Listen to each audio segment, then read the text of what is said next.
having an attitude of seva while doing everything. So Baba says, while carrying out a task, going to work or doing your business, constantly remain aware that you are doing that as a duty of service. I am doing this as an instrument for service. Yes, so Baba says, have that attitude that I am on seva. But before we talk about this attitude of service, let us first, talk about the condition of the world today. So I've been thinking about this for quite some time, and these days there are many relationships which are based purely on vices. So they are purely impure. So they are the whole relationship, the foundation of that whole relationship is a vice. So at least, so first we have to begin there. And there is this, sometimes when we are very vicious, you don't realize that you think that you're getting emotional about a relationship which is very obviously based purely on vices. So you see that these days people have relationships of lust, relationships based on greed, relationships based on feeding each other's ego. So you scratch your back, I scratch your back, you scratch mine. So that kind of relationship, or relationships which are very codependent. It's all about feeding that monster of attachment in each other. And what we have to understand is that these relationships are meant for doom. So these relationships can never benefit anybody, or they can never end up in happiness. So first things first is, when you enter into these kind of relationships. So I will tell you one thing, there's this one brother, and he's part of this community called business networking, and so they are networking for business. And the thing is that they give each other business. So when a client comes, they share the business. So whenever they have to refer to somebody, they will just refer to this community. So they have a community and they will refer each other for business. So that's the kind of a network they have. So somebody was just sharing with me. So all right, so that's a business networking. But the thing is, I was just asking that brother, how often do you people meet? So he said every day, almost every day we are meeting, and we are talking to each other, and we are having lunches and dinners together. And so I said, but that relationship is a business relationship, and the way you're talking about it, it looks like a friendship. So you are crossing that line. So you are eating, drinking, sharing stuff, you're sharing your personal lives with each other, and I said, where is the line? Where is that line between that relationship of greed and the sanctity of a friendship? Where is that line? So I said, no, but why should that line exist? So, business friends can also be friends. And so I said, okay. And then after some days, they had very bad experiences in that whole group. And then he started telling me that I had this bad experience. So I said, you see, that relationship is a relationship based on greed, so on selfishness. So it has to end up that way. But how can you be so blind to not see it? So you see that when we are interacting, so Baba tells us to be wary of our thoughts and about every intention behind our thought. That is something we have to work on. But today I'm not talking about that. I'm just talking about when we come into interactions and relationships, what is the basis, what is the intention behind that relationship? And the thing is, when you are yourself blinded by greed, you cannot see that the other souls who are involved in that relationship also have greed in them. And then you think that you are benefiting from them, and they think that they have to exploit you. So it's this tussle between who exploits who first, and you are entering into that contract. So, and do you understand that when somebody is vicious, they are very exploitative. So any person, any soul who is under the influence of vices, they don't look at you as a soul, they look at you as lunch. And you have to give them gratification, and they have to devour you enough so that you can feed their stomach. So that's how you look. And when you are also under the influence of greed, so you are also looking at the other soul as lunch, which will gratify you. And that's how this relationship is going on. And then suddenly, you one day you wake up and say, oh, this is a bad experience and this and that, but you walked into it, you were asking for it. So that whole relationship is meant to work like this.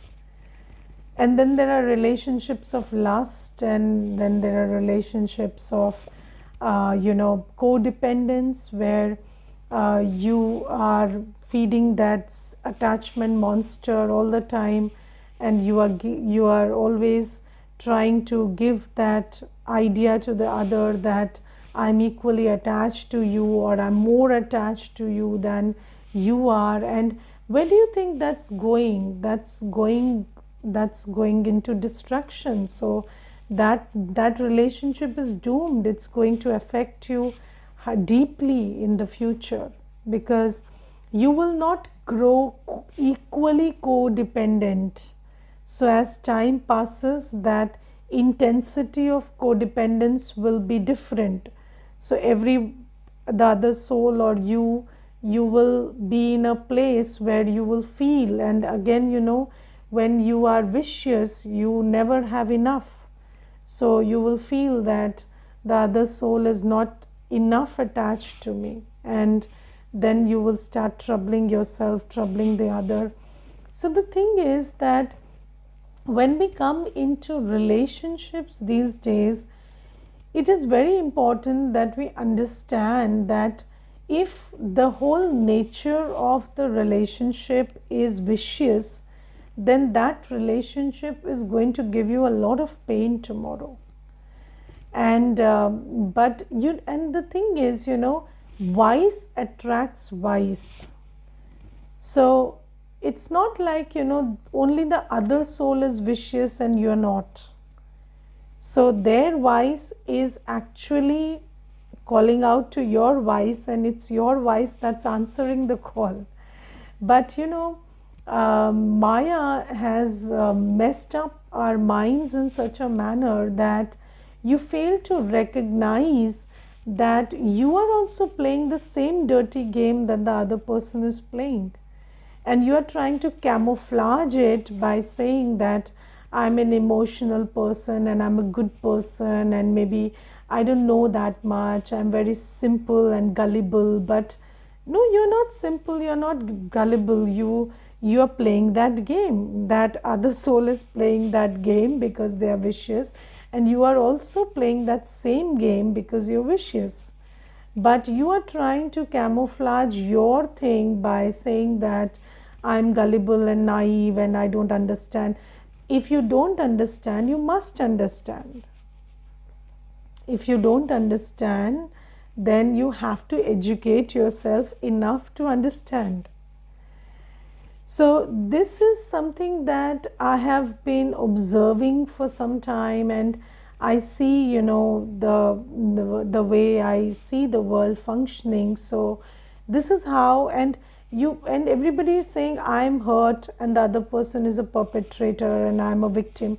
But no, you're not the victim. You are just playing the victim. But it's not that you are a victim. You also are playing the same game.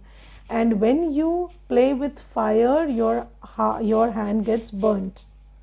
That's the law. And entering into relationships based on vice is playing with fire.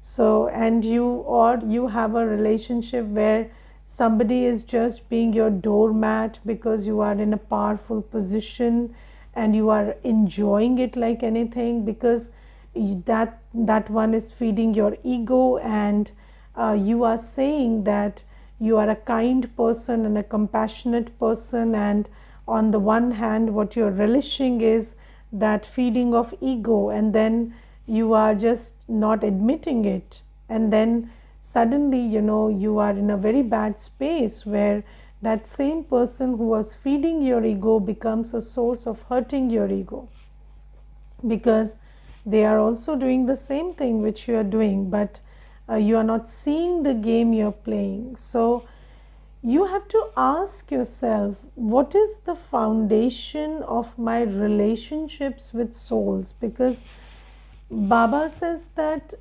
Baba is our parent and Baba is the one we have all relationships with. So whatever I need is coming from Baba, and Baba is sustaining me fully, completely through the Murli, in silence. By whenever I follow Shrimat, Baba is with me. So if I pay attention to the four subjects of knowledge, yoga, dharana and seva, then I will never be an empty soul. And these paying attention to these four subjects is precisely the method to fulfill yourself, with Baba's light and might. And when I'm a full soul, then whenever I come into interaction with any soul, I interact, the only space from which I come is that of a giver. So I am a soul who, and not, I don't even give from my own treasure. I give what Baba gives to me, and I am just an instrument. And when you have that clarity, even if somebody has other intentions, doesn't matter. When you have that clarity that every relationship I enter, it could be, on the face of it, it could be professional, on the face of it, it could be blood relationship, on the face of it, it could be any kind of relationship, even the relationship you have with your maid servants, or the relationship you have with your bosses, or the relationships you have with your business fraternity. In every relationship, when you enter into a relationship, what is your attitude? Where are you coming from? That is very important. And if you're not coming from a place of vice, then you will never get hurt. You will never feel exploited. You will never feel, what do you say, that somebody broke your trust, or you will never feel betrayed. So this feeling of betrayal, this feeling of sorrow, everything comes from that inner space where you enter into a relationship with vice. And Baba says that until you have all relationships with Baba, and until you spend all your day with Baba, the father, the teacher, the friend, the guide, the beloved, so you have to have this deep relationship with Baba, where I, the soul, am nurtured with Baba's sustenance. And that can only happen when I am doing everything on shrimat. So whether it is, so my timetable, my mind table, my whole day plan is according to shrimat. And when I'm doing that, I'm full from inside. And when I am full, then when I come into a relationship, I'm not coming from a place of neediness, and I'm coming from a place of being a master bestower or a server. And when you come from that place, then you also invoke in the other that part of them which needs spiritual sustenance. So and this is my practical experience, because I worked in an office after coming into Gyan, and so I always had this attitude that I'm going to office for seva. And of course the uniform and the badge helps, so it helps you maintain that attitude that I'm here for seva. And it has been my personal experience that when I saw everybody as a soul who needs Baba's love, Baba's guidance, Baba's knowledge, so and giving them whatever they need in the right way and at the right time, so when I always looked at them like that, they also looked at me as somebody they could reach out to in times of spiritual need. And although on the face of it, it was always a relationship between colleagues and between a boss and an employee, or a junior and a senior, but that relationship magically transformed into a relationship where it was a spiritual relationship. And I always felt that every soul who was in and around, they connected on the spiritual level. And there was a sharing which of the nature that happens in the center. So when somebody comes to the center, they do that sharing which they do with Baba. So they look at you as an instrument of God, and they open their heart, and then you also give them what Baba has to offer to them. And that kind of sharing happened in the office also.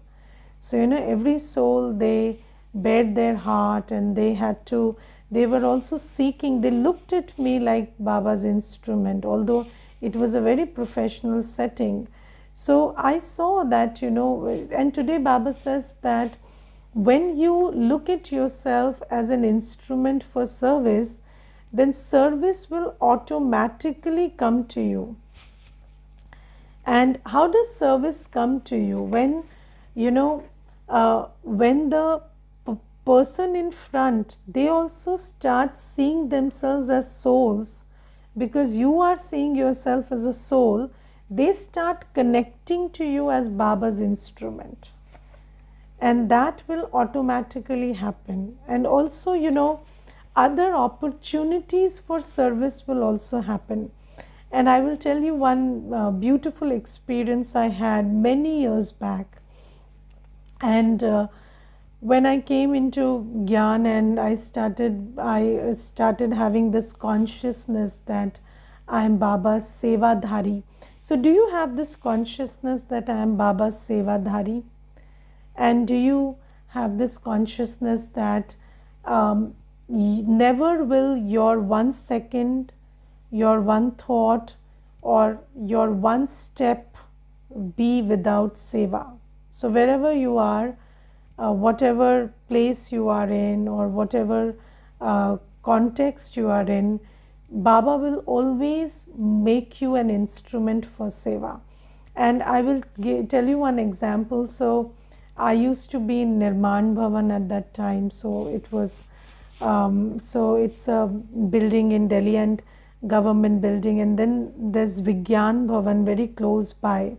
So, it's like not even 200 meters, it's very close by. And then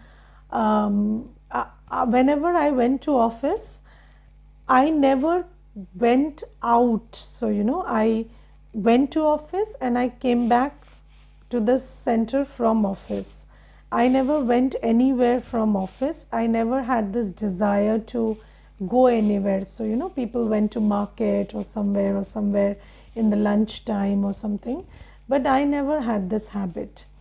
And I never saw any of the buildings around, although there was India Gate and there were other places. I never went to see anything. And I was new in Delhi also, but I never felt the need to explore. And then, there were friends who would keep telling that let's go and visit this place or that place. And I would always say, no, let me do my work and you people go and come.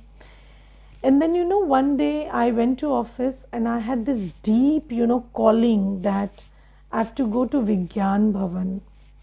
And it was like something was just gnawing at me that just go to Vigyan Bhavan. And I told my friends, let's go to Vigyan Bhavan. And they said, we are not going anywhere with you because you don't go anywhere with us. So you go wherever you have to go and we are not going anywhere with you. So I said, okay, so please take me to Vigyan Bhavan. I said, how many times do I have to say please? Because I don't know how to get the permissions and all. So you people please arrange something and please do something. So I begged and pleaded and then they made the arrangements and then we went to Vigyan Bhavan. And when we reached the gate, there was one brother, he was a BK and he was in white clothes and wearing a badge, and he just saw me and he said, so you came, Didi? So I said, do we know each other? I don't remember, I don't recognize you.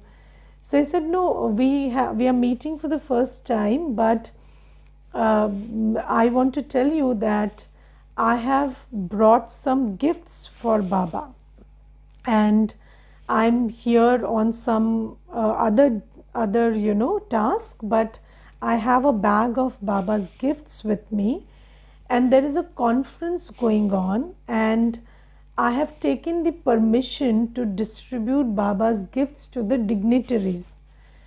But I had this thought that if instead of a brother there was a sister doing this, it would be very nice. And so I gave that thought to Baba and I just stood on the gate and I knew that Baba would send somebody. And then he said, so I said, where is that thing, that distribution going on? So he said, you come with me and I will tell you where we have to give the gifts. And so I went with that brother and then my friends were left behind and they complained that, you came, we took all the permissions and now you will not even see the building, you will again go and do something else. So anyways, that was another thing, but then I left everybody and then I went and it was a very good seva because all the dignitaries, they received Baba's gifts and Baba's message there.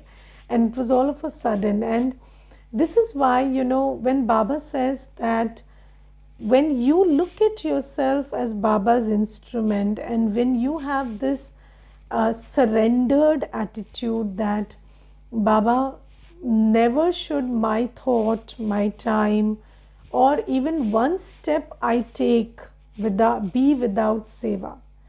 So even if it's not planned, even if you are not expecting it, Baba will use you for seva in some way or the other.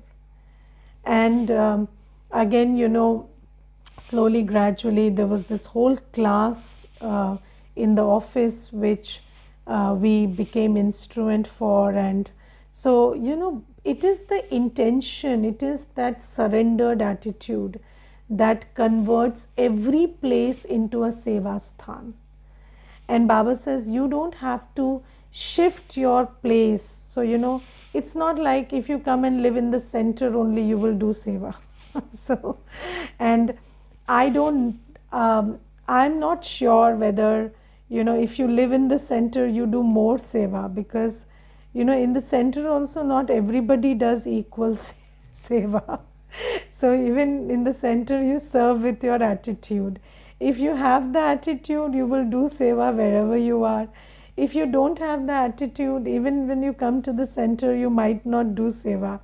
And there was this one sister, she told me, I want to live in the center, I have love for Baba, I have love for this and that. And then I was told, okay, you come, stay some days and then we'll see. So she came, and then she would sit on the bed all day and say, I want coffee, I want tea. And then she would say, where do you send your clothes to iron? I will also send it there. And then how do you iron clothes here? It's very difficult to do it on the iron board. Let's send it outside. And then, I observed her for one day, and then I told her, you can, I don't think you can stay in the center with this kind of attitude. So I said, this is a designated place for seva. So you can be whoever you want to be. It's okay. I don't have a problem, but I will not allow this here, and that it doesn't suit the role I am in. So you can go back to your Lokik place. So that's how it is. So you see that. So Baba says that if you have this attitude, then wherever you are, Baba will use you, and Baba will make you an instrument for seva. And Baba says then you will get double fruit. Double fruit, because whenever you do Baba's seva, or I think whenever you follow Baba's shrimat, so seva is also not a very clear thing. So sometimes you think you're doing a lot of seva, but that's not seva. But sometimes you don't understand you're doing seva, but that's seva. So I don't know whether I can explain that, but that's an experience. So when you have this attitude that you are a sevadhari and you are on Baba's shrimat, then you are always feeling happy. So this fruit of happiness is something that Baba gives you. Let me give you a very simple example. Let's say you are observing someone, and they are doing something which you don't like, but then you remind yourself that no, this is Baba's child, and I cannot have thoughts which are other than good wishes and good feelings for the soul. So just when you stop yourself from having those thoughts, and you have this attitude where you talk to them lovingly and tell them that don't do this, do it this way. So just that one step when you take, you feel so happy. And if you just give in to that temptation by Maya to just talk rudely at that time, so Maya will tempt you that you have every right to be rude, this person is not doing their job, or they are just they are taking everything for granted, they are not doing what they are supposed to do. So these kind of thoughts Maya will give you. But then if you just take this one step, little step, that no, I I do not have the right to speak rudely to anybody or have negative thoughts about anybody, come what may. Even if they don't create their fortune, none of my business. So you calm yourself down, and then, because communication is needed and work needs to be done, you talk to them lovingly and you tell them, you have to do this and do that. So even when you do this much, that will give you a lot of happiness. So whenever you follow Baba's Shrimat, you get happiness. You get up in the morning, Amrit Vela, even if you have not meditated, you just get up, you're feeling happy because you've followed Shrimat. And when you sit through Amrit Vela, you feel happy. One day you sleep, you lose your happiness, because that's against Shrimat. So Baba says, whenever you follow Shrimat, there are two things happening. You feel happy instantly, and the second thing that happens is you are creating your fortune, because Shrimat, acts done on Shrimat are Sresht Karma, and Sresht Karma will definitely create your fortune. So this is something that Baba is telling. And then Baba says that when your intellect remains busy in having remembrance and doing service, you will constantly continue to enjoy the fruit. And then the most important thing about having this attitude of seva and this double lock of seva and remembrance is that Maya cannot enter. So, you will always be safe from Maya and you will feel happy. So this is something. And then today Baba says that, so I told you about discerning relationships which are purely based on vice, and then there are relationships where it's not a completely vicious relationship, but we are all vicious. So so there are traces of vices in all of us, and then nobody is perfect. So then everybody has sanskars, and whenever you come into interactions and actions, sometimes you have to work on your sanskars, of course, but sometimes the other one is under the influence of a vice. And then what do you do about that? So you just save yourself at that time. So Baba today says, if somebody is under the influence of the evil spirit of anger, then you protect yourself at that time. And I have shared this earlier also. There was this one sister who said that one day her brother-in-law got very angry, and she said that when he was very angry, I went close to him and I was just asking him to calm down, and what he did was he tore my clothes. He was so angry that he just took me by the collar and he just ripped my clothes. And because her husband, the brother, he was also standing there, so that became very bad, because then her husband started beating the brother-in-law. So then it became a very big scene, and then she came to the center and she started saying that, Didi, he was in anger and I thought I should just give Baba's drishti and calm him down. So I said, and Baba's drishti only reaches 5 millimeters, is it? You have to go so close to that person and give Baba's drishti. Who told you to engage with a soul who is under the influence of the evil spirit of anger? Nobody does that. So when somebody is angry, that's not the time to go and share gyan and give drishti to that soul. You go and enter your room and lock it up. That's what you do when somebody is getting angry. And you remember Baba, you read your book, you listen to your class, and let them do what they want to do. You don't think about them at that time. And then when they are done with that whole drama, then when it's a good time, then probably you can talk or do something about it. But that's not the time. You don't go and engage with somebody who is getting angry and engaging in violent behavior.